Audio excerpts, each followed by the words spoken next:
हाँ तो मेरे भाई कैसे हैं आप लोग। उम्मीद करते हैं अच्छे होंगे और अच्छे से पढ़ाई लिखाई कर रहे होंगे। तो मेरे भाई आज हम इतिहास की कुछ प्रमुख लड़ाइयों के बारे में जानेंगे। इतिहास की प्रमुख लड़ाइयाँ।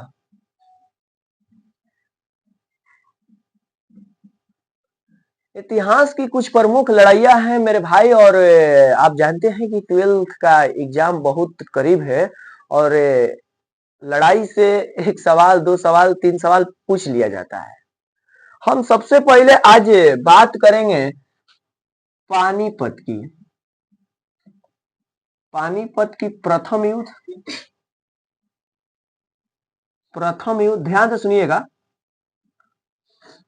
पानीपत का द्वितीय युद्ध,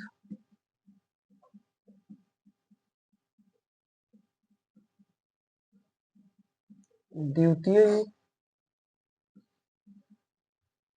और पानीपत का तृतीय युद्ध।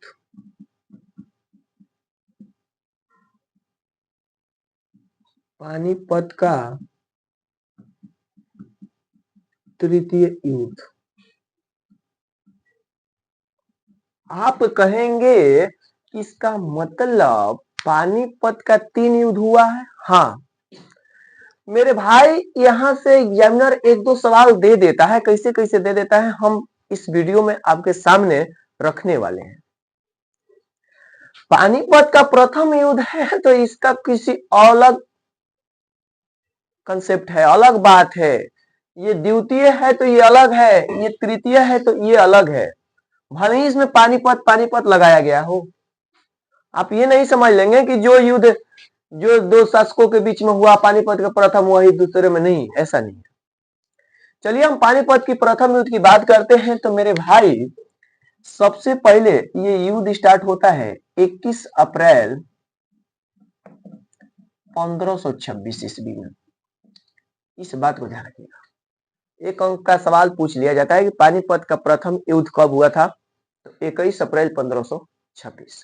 अब सवाल आती है कि किसके किसके बीच हुआ था।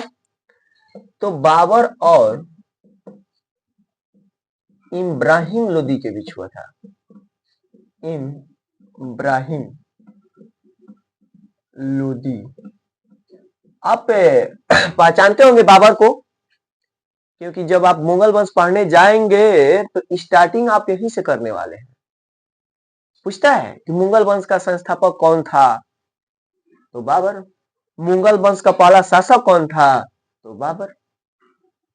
मुगल वंश का स्थापना बाबर ने किस युद्ध को जीत कर दिया था, तो यही पानीपत। कई तरीका से एग्जामिनर आपके सवाल सामने रख देता है ताकि आप गुमराह हो जाएं। तो मेरे भाई बाबर ने पानीपत का प्रथम युद्ध जीतने के बाद किस वंश का स्थापना करता है, मुगल वंश। अब आप कहेंगे कि बाबर और इब्राहिम लोदी में किसकी विजय हुई और किसकी पराजय हुई। पराजय का मतलब मेरे भाई हार होता है और विजय का मतलब जीत होता है। ये बात तो आप जानते हैं। विजय का ऑपोजिट बन जाता है पराजय। पराजय पराजय का मतलब हारने वाला, हारने वाला, और विजय का मतलब जीतने वाला। इस छोटी छोटी बात पर आप ध्यान रखिएगा, क्योंकि ये दे देता है एग्जामिनर कि किसकी पराजय हुई। अब बच्चा समझ ही नहीं पाता है कि पराजय का मतलब क्या होता है। तो मेरे भाई आपको बता दें कि बाबर कोई भी युद्ध अपने जिंदगी में हारा ही नहीं है। यही नहीं है कि बाबर केवल पानीपत का प्रथम युद्ध ही लड़ा है। उन्होंने घाघरा का भी युद्ध लड़ा है, चंदेरी का भी लड़ा है, खनवा का भी लड़ा है, जिसका ट्रिक हम बताए हुए भी थे।